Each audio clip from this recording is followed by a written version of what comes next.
Hey guys, so I just went live and recorded this whole book chat, chapter 2, and I didn't save it. So here I am again, and we'll go through it again. I'm just going to touch on the high points because I'm running out of time. I have to go pick up my kids from school, and it's a really intense chapter about making sense of depression. Like, why do people have depression? What are the risk factors for depression? So I'm just going to start and hit the high points quickly. So let me tell you, at the beginning, it starts by talking about a lady who had depression, and she said her family and people around her didn't understand what she was going through. And I totally get this because when I met him and married him, like, I just thought he was being grumpy. I didn't know. And it was total ignorance on my part because I didn't understand it. So he talks about how depression is used in two different ways. Depression is used in just like sadness. Like, people say, "Oh, I'm so depressed," but it just means sadness. And that's a problematic word because it's misunderstanding. It's casual. But in clinical context, it's radically different. It means profound, debilitating form of mental illness. Because over time, mental illness, depression, actually damages the brain and wreaks havoc on the body. So he's found that what he's really found is that people don't understand it because they're ignorant to it. And I'm so glad that I've found this book and different resources to help me understand more fully what my husband is going through as he has depression.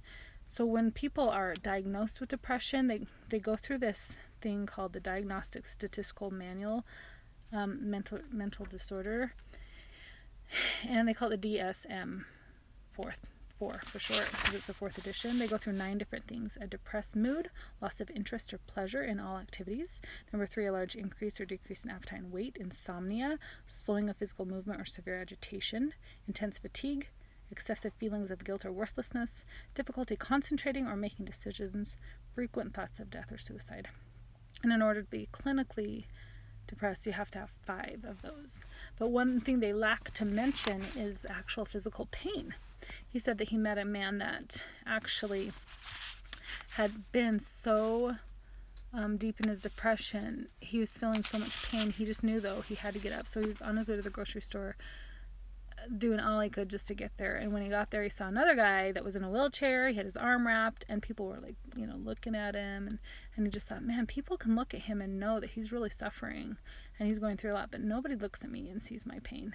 He's like, I would literally give anything, even my limbs, to escape this pain. So there are pathways in our brain that register pain, and depression triggers those pathways. And so actually, people with depression feel literal pain.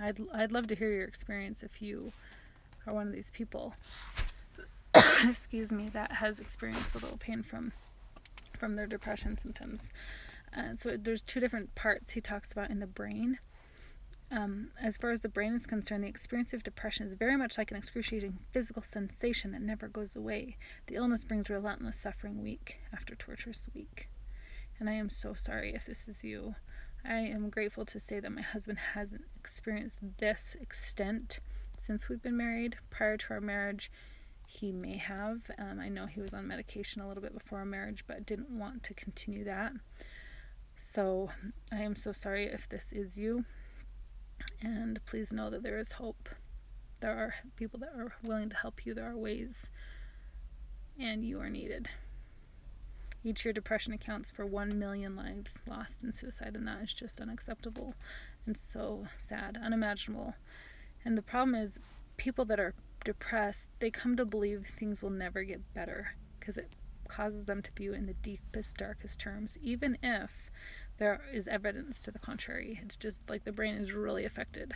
So we do have things in our life that cause stress.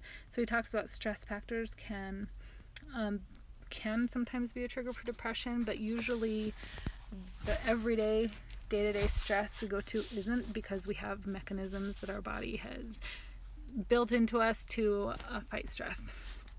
We have adaptations that rise to the occasion to help us deal with stress. So really, the illness is most often triggered by added stress of like more painful, higher impact events like divorce, separation, job loss, sickness, failure, rejection, physical assault, or geographical relocation. So for people who are vulnerable to depression, which we'll talk about in a bit, these traumatic events can actually kick the brain's stress into such a high state of overdrive that it simply cannot be turned off.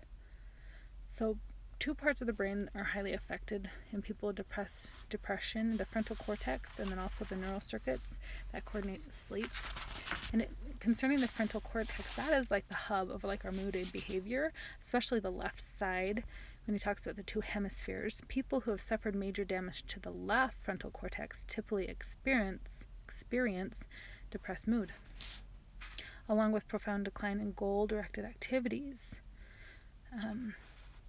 So stress response is a trigger for depression if it's something that's dealt with trauma frequently. I think I just kind of bashed that phrase like I said it wrong. So let me just rephrase that. As you may have guessed, the brain's runaway stress response, that important neurological trigger for depression, also causes a dramatic decrease in the left frontal cortex activity. There we go, that's better. So that sends moods plummeting. So stress hormones are good, like cortisol is good for like memory, but if we have too much of it, if our stress doesn't decline over time and it goes on for weeks at a time, it can become toxic and actually affect our brain, and it's called shrinking. And it impacts concentration, memory, attention, abstract reasoning. And I can totally see this with my husband. At night, we lay down our kids down, and I tell them a memory every night. And I have so many childhood memories. And when it's my husband's turn, like, he can't draw on his childhood memories. He just doesn't remember. And I know now that has a lot to do with the depression and the things he's been through. It's actually affected his memory. And then the part of our brain that's the sleep part, I mean, anybody knows that when you don't get enough sleep, your mood is affected. But it's like intensified with people with depression. Excuse me. So when they did a lab rat test and took away their slow wave sleep, and slow wave sleep is like when our tissues and brain tissues are repairing and pausing, and it's when our chemicals and hormones are in balance. When they took that away from the rats, they became seriously ill. And that happens to us too. When we don't get enough sleep, we're more susceptible to illness and injury. And they noticed that as they do these studies and then they relate them to humans, the disappearance of slow wave sleep actually is the core symptom helps the core symptom of depression emerge. So I'm just going to end with some of the risk factors. Genes are a risk factor. In fact, 40% of depressed people have it in their genes, but that's still less than half. So 60% of people that have depression is from other things. And some of these other things are traumatic experiences, child abuse. They are much more at risk for getting depression. Social support can actually be a really positive thing. Studies show that people with a strong social support are relatively unlikely to become depressed. In fact, a British team of researchers found that even having one supportive confidant, an emotionally close friend or family member, has cut the depression in half following a separation or a divorce or a job loss. And pets also reduce activity in the brain stress center. That's pretty awesome to consider, that just having somebody to trust, somebody that you can rely on, that cuts the effects. Thoughts are another big risk factor. Some people just dwell on negative thoughts. They brood over those unhealthy thoughts, and that's the rumination that we talked about last week. Gender, women, us beautiful women have these things called hormones, estrogen and progesterone, that as we're going through that middle part of life, they are not always stable. And so women often have more depression than men in that middle stage of life. And then, just 1 second. Wait.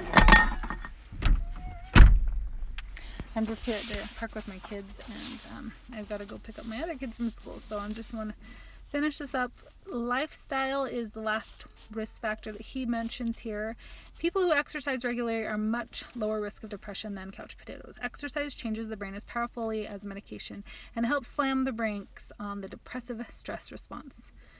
And people who eat a lot of fish and other sources of omega-3 have a greatly reduced depression vulnerability. So these things that we touched on last week, again, were brought up this week. So I'm so glad we found the omega-3s that we have that are helping my husband with both sleep and his brain function. And then exercise is so important. Just make it a habit to get out and take a walk around the block or get a treadmill or something in your home that you can do that. And then the last thing is the greatest challenge is that, depression is kind of cyclical. Like you can go through it and then it rears its ugly monstrous head again, even when you think you're doing fine. Because once those pathways have been kind of created in our brain, they're there. But you guys, they can be erased. Fortunately, though, we can heal from the damage of depression. All it takes is several months of complete recovery for much of the toxic imprint on the brain to be erased. And he's going to go over those things that will help erase the toxic imprint on our brains in the chapters ahead. So I'm just going to close right here that says none of us get to choose our genes or our gender or our parents or our underlying brain chemistry.